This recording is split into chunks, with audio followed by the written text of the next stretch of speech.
There's been a delay in jury selection in the striking trial of Sean Diddy Combs. The judge postponing the last phase of the process until Monday. He sent somebody through somebody else to try to get in contact with me, telling me enough is enough. So literally just leaving the federal courthouse, lots happened today. The big thing is there is still no jury. Witnesses are disappearing and jurors are withdrawing as Diddy's trial faces a delay. Allegations suggest Diddy is targeting witnesses and intends to file a lawsuit against his former bodyguard for speaking out. Cassie is scheduled to testify against him this week. Now, emerging reports claim Cassie may require witness protection. Where is witness number 3? And why are jurors hesitant to testify against Diddy? Let's take a closer look.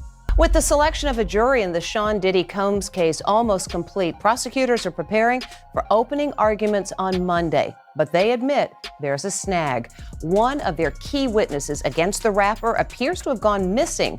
This comes as we learn that Combs' ex-girlfriend, who was seen on video being assaulted by the rapper, is pregnant. Here's Les Trent. Is a key witness in the Sean Diddy Combs trial backing out? Victim number 3, as she's called, was set to testify against the music mogul. The name of victim number 3 was going to be revealed when she took the stand, but the woman has apparently gone missing, and prosecutors say they've been unable to reach her. People just get nervous, and this person could just be nervous and just has had second thoughts. If the prosecutor can't find this witness, how might it affect the case? Look, I don't think it's going to have a tremendous effect. The prosecution is going to call a number of alleged victims. So look, this is just one less. Someone else is also getting cold feet.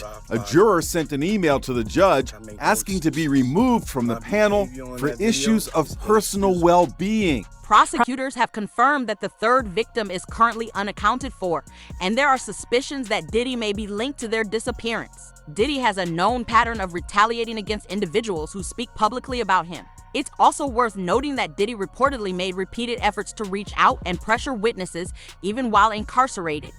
Well, I mean, on the surface, if the prosecutor's claims are true, this seems like pretty much textbook witness tampering, right? I mean, it appears to be an effort to either, in some cases, intimidate witnesses from testifying against him, or there have been other reports of sort of inducing people to make statements in his defense. There was some allegation that in one instance this was a statement that he, in essence, dictated or drafted with a woman who made a statement that was attempting to rebut one of the accusers, I believe, in a civil case against him. I mean, witness tampering is bad. The things that Sean Combs is accused of are terrible. He pleads his innocence. The justice system will presumably work its way through. It is likely that there is some underlying truth to at least some of the allegations. There might be a lot of underlying truth to a lot of the allegations. There's probably some bandwagoning going on. We spoke to an attorney who's for one of the alleged victims of Diddy a few weeks ago. I believe Amber Nomiki and I did, and they said they had calls, they had information, they had people, hundreds of them, come forward. They're not going to represent all of them. They're, which ones have evidence that can be compelling. What are the best cases to bring that? I also saw a story in the New York Post. This is from a week ago, about Diddy stuff that I wanted to read the headline of. Woman claims she saw minors dressed as Harajuku Barbies at Sean Diddy Combs' FreakOFF parties, what he was describing there to Conan so many years ago. Said these were sex-fueled parties with what she initially thought were little people dressed as Japanese Barbies. And she said, this is her talking to TMZ, are those midgets? And she actually thinks they were kids dressed up in sexy. Oh, gross. So again, that's just from someone who provided this information to TMZ for a documentary. Yeah. But pretty disgusting. It is. No, that's. Phone records from the Metropolitan Detention Center, where Diddy is being held, indicate he attempted to influence witnesses. In one case, he allegedly made over 200 calls to a victim in an effort to persuade or intimidate them. Diddy reportedly contacted his own family members and had them connect witnesses to the call, making it harder to trace who he was speaking to directly. His former bodyguard, Gene Deal, also received a warning message from Diddy telling him to stop talking publicly. And that enough is enough. And you read about Diddy's phone being tapped because the news came out that his former bandmate from Dirty Money, she called the other group member Dunn 58 times trying to get her to stop the lawsuit against Diddy. She ain't the only one he was trying to get in contact with. You understand? He sent somebody through somebody else to try to get in contact with me, telling me enough is enough. Oh, okay. You tell Big Mama that enough is enough. You can't tell Wolf Mama enough is enough. You tell D Ferg Mama enough is enough. You understand? You tell all those people who supported you and they survivors, enough is enough. You didn't tell me about this. So he tried to get somebody to reach out to you? No, I got a phone call from Kirk Burroughs. And Kirk Burroughs, and I ain't gonna even give this guy no play. Not Kirk Burroughs, but one of the Puff dudes that I know that's real close to him said, Kirk told me, yo, he wanna reach out to you, Gene. He wanna speak to you. I said, speak to me for what? What do you want to speak to me for? If he's trying to speak to me, it's for Puff. Point blank. I know the dude. I know how close he is to Puff. He's been with Puff from day one. So he ain't got nothing to say to me, bro. But Kirk Burroughs did say to me that the dude said enough is enough. When do it becomes enough? This is relayed to me by Kirk Burroughs. This guy is like this with Diddy. You seen him on Drink Champs with him. You seen him walking the streets in Miami with him, the whole 9 yards. So I'm saying to him, what does he want to talk to me for? He ain't got enough to say, he ain't got nothing to say to me. He said, yo, Gene, he said enough is enough. You know what I'm saying? Enough is enough to what? And I told Kirk Burroughs, I said, yo, if he want to, I said, he don't want to talk to me for himself. He want to talk to me for Diddy. And I ain't got nothing to say to him. He ain't said enough is enough to Wolf Mother when he cursed out and told her all kinds of shit. Did he say enough is enough to Big's mother? What do you mean enough is enough? And that's how that conversation went. How did you feel about it after you were done? I felt that, like, cause they must have got at Kirk Burroughs, cause Kirk called me with the bullshit. Yo, you gotta fix that. You know this, man. God, excuse me. Listen here, bro. I don't care nothing about none of these industry cats and what they do and how they do it. That's their business. You understand? I don't tell a man how to screw his wife and how to spend his money. You don't tell me what I gotta do with my time. Point blank. You know, do you feel like at some point Diddy could try to come after you or do something? You know, being that he's went after a lot of people. You know, he's did a lot of stuff, as you know about. Cam, let me tell you something, man. If I worried about what somebody would do for me, I wouldn't be the man that I am. Gene Deal personally witnessed Diddy's abusive behavior. It wasn't until Diddy allegedly tried to drug Gene's girlfriend that he realized how dangerous things had become. Gene attempted to intervene, but Diddy showed no concern or intention to stop. A couple of parties I seen, and I knew that they were spiking drinks. My girl was at the New Year's party, right? I'm at the front door. I gotta make sure everybody got their passes and everything like that. So then, my girl and her girlfriend is in the party. So they get bottles of champagne. You know what I'm saying? And I'm looking for them. After everybody comes, they close the door. So I'm going knocking in doors, looking at people. I'm looking for my kid's mother now. What's going on? And I'm getting hysterical. So I decided to go to the car, and I looked in the car. She was in the car asleep. She said, Gene, we started drinking the champagne, and I didn't feel good. And me and Debbie came here and went to sleep. And my whole thing about it is that Puff wasn't right what he did to people around us, man. He wasn't right what he did to people around us. Him being hard-headed, not listening, and not telling the truth and constantly lying cost a lot of people their lives, man. It cost a lot of people their lives. I want him to understand. When I told him, if we don't do something to these doors, people gonna die tonight.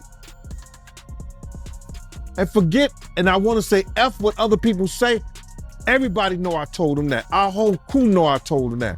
From Slick to Nord, Bunny, Big Boy, Eddie, all the people that was with us that night know I told him that. 9 people end up dead. Gene Deal is one of the few in Diddy's circle who didn't sign a non-disclosure agreement, which is why he can speak openly. Diddy required anyone attending his private events, often referred to as FreakOFF parties, to sign NDAs, ensuring their silence. Allegations also claim that female employees at Bad Boy Entertainment were being exploited and introduced to executives from other record labels. Right, and I know you ain't signing. I know you ain't signing NDA, clearly. But did he make his artists sign NDAs and people that work for him? Well, a lot of these rappers, a lot of these industry people, anybody who does business nowadays with the internet, they have NDAs, non-disclosure. That means that if you work for them, you around them, you can't disclose any of the information about them. It's the same thing that he gave to all his artists when he gave them their publishing back. I'm gonna give y'all publishing, but y'all can't talk about Janice Combs, Justin Combs, Sony, Bad Boy, or anything that happened. Y'all can't talk about none of that. But there's some artists that didn't say anything, that didn't sign it, and they able to talk about anything they want to.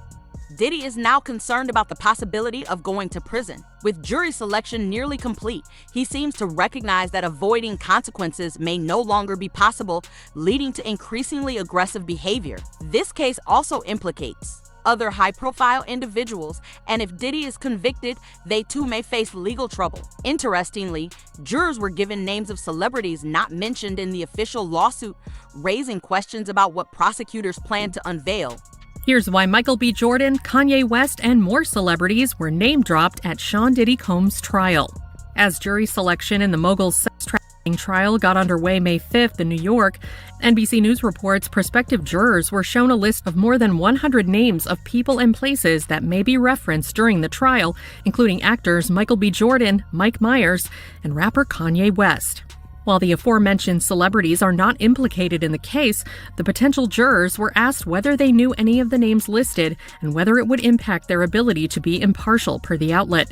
Attorneys did not share an explanation for the list. The names of women who have taken legal action against Combs were also on the list, including his ex-girlfriend Cassie Ventura, whose November 2023 sexual abuse lawsuit against the rapper was settled one day after it was filed. Danny DeCane alum Don Richard, who accused Combs of sexual assault in a lawsuit filed in September, was also listed. Combs has denied any wrongdoing in both cases. The candidates are being asked about their own connections to or impressions of an array of celebrities, and with no explanation why, at least not yet. The parlor games have begun, my friends. Everybody is trying to connect the dots between the shiny, famous names and the beleaguered rap star Diddy and the charges. Just today, the name Robert Downey Jr. came up in court. When a prospective juror said that he knew a Robert Downey in high school, it was kind of funny. But Robert Downey, the actor, and Diddy apparently do know each other and have been seen together in public. But Robert Downey Jr. reportedly never attended Diddy's parties. So if he does figure into this trial somehow, it's going to be a lot of news to a lot of us. Mike Myers, another favorite Canadian, favorite actor, favorite comedian.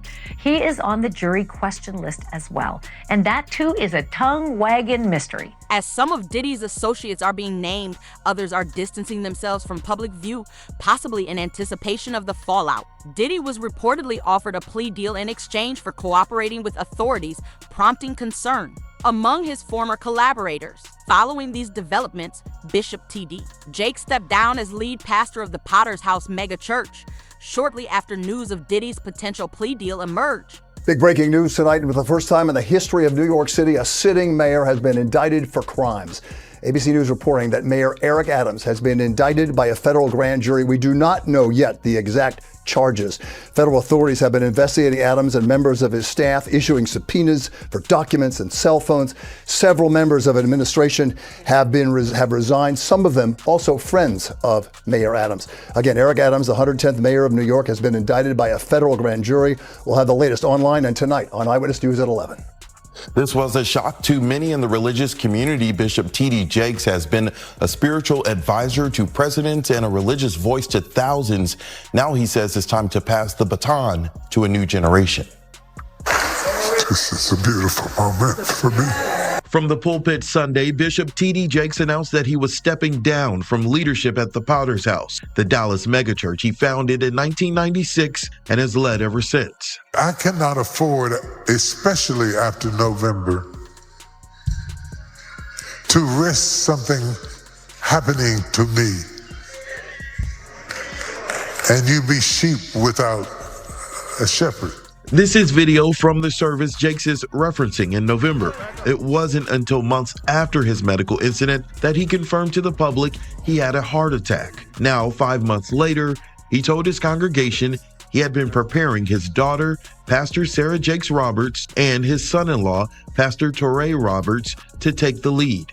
With the safety of witnesses in question, jury selection has been halted, resulting in a delay of Diddy's trial. It has become increasingly clear that federal protection is necessary to ensure that Diddy's associates cannot reach or influence the witnesses.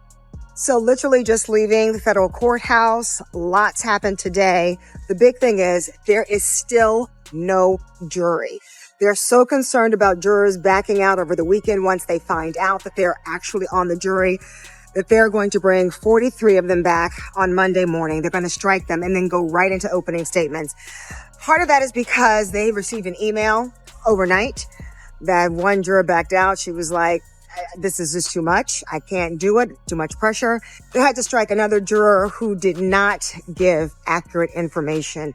He's engaged in a lawsuit with the city of New York and forgot to mention that. I have been in court every day this week. I've been in court every day since this whole case started, and I will be here every day in the courtroom all next week. There's been a delay in jury selection in the trial of Sean Diddy Combs. The judge postponing the last phase of the process until Monday. Here's ABC's chief investigative correspondent, Aaron Katursky. This morning, Sean Combs is preparing to stand trial on sex crimes charges that could send him to prison for decades. The 12 people who will decide whether he's guilty are expected to be seated first thing Monday after lawyers make cuts from a pool of more than 40 prospective jurors. The judge initially wanted to do that on Friday, but changed his mind out of fear that jurors, if they had the weekend to think about it, would get cold feet. Once the jury is sworn, attorneys will deliver opening statements and the first witnesses will testify. Among them, Combs' ex-girlfriend Cassie Ventura, one of the women federal prosecutors say was coerced into drugged-up sex marathons known as FreakOFFs.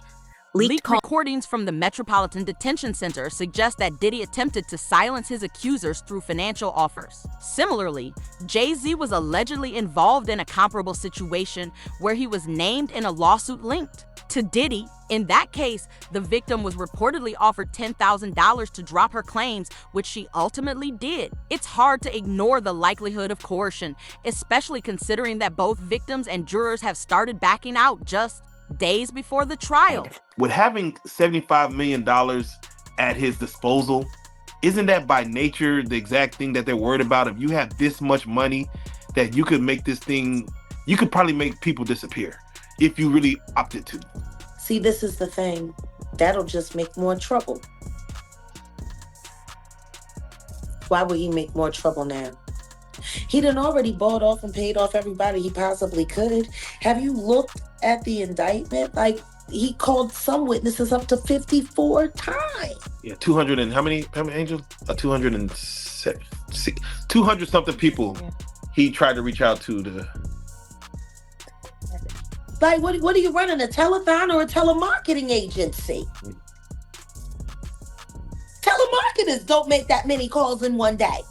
Or sometimes not even in a week, all depending on you was on that. You down for Diddy? What happens with exposures? You make yourself vulnerable to all kinds of attacks, seen and unseen. What happened to my friend? when he passed away. There was $250,000 on my head and $150,000 on his. But what if I had decided to go back with my head held low and said, Sean, I'm willing to play the game, and then found a way to get inside of him and move him around? In a new legal strategy, Diddy's team is attempting to shift responsibility onto the victims. His attorneys now argue that Cassie was the aggressor in their relationship and Diddy only acted in self-defense. This assertion doesn't hold up under scrutiny, particularly given the footage of Diddy physically assaulting Cassie. These claims do little to dispel the perception that Diddy has a history of violent behavior. All right, now let's get into what's going on with this Diddy trial, because there are some new things coming out as they're in the courtroom.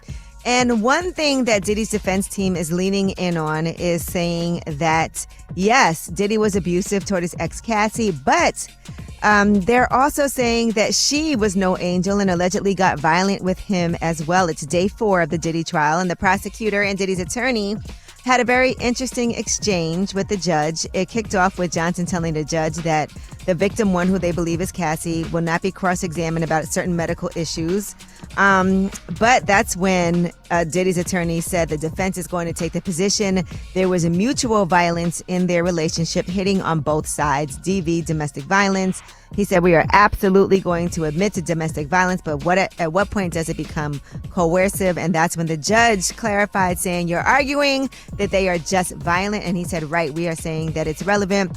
They also said they're submitting a letter to the court on the topic, and they're going to offer 2 cell phone videos and the corrected CNN footage of that infamous tape where you saw Diddy beating Cassie up at the Intercontinental Hotel in LA. If you recall, Diddy's team had been saying that tape was doctored. There was more to it. And so I guess they have the full video they are claiming that they're planning to bring up in court. So we'll see what happens. Previously, Diddy's defense team suggested that he could not be held fully accountable for his actions due to the influence of drugs and alcohol. Their argument was that his judgment was impaired and therefore he didn't understand the nature of his actions. However, this line of reasoning has not gained traction.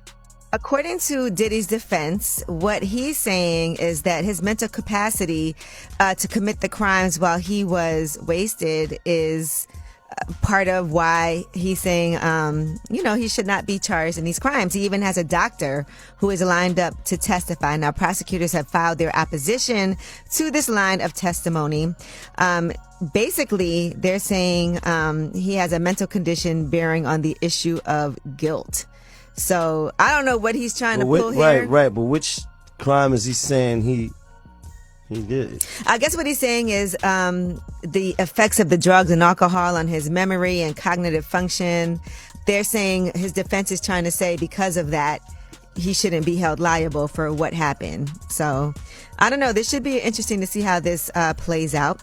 Prosecutors also want to block testimony of a forensic video expert that says that video was basically altered. That's what Diddy Which was video? into. The Cassie With video? Cassie, yes. Yes. All signs point to Diddy's culpability, and it appears that his strategy now is to avoid prison by any means necessary. His longtime legal representation, a firm he had been associated with for more than 2 decades, chose to drop him as a client. They reportedly determined that the case was indefensible after reviewing the mounting evidence. Diddy is clearly under pressure and has reportedly spent months trying to eliminate any material that could be used against him. His legal team is currently challenging the legitimacy of the search warrants executed at his properties in Los Angeles and Miami, claiming that the warrants were overly broad and unconstitutional. As such, they are requesting that all evidence obtained through those searches be excluded from the case, from leaked audio to disappearing witnesses and legal maneuvers aimed at stalling the process.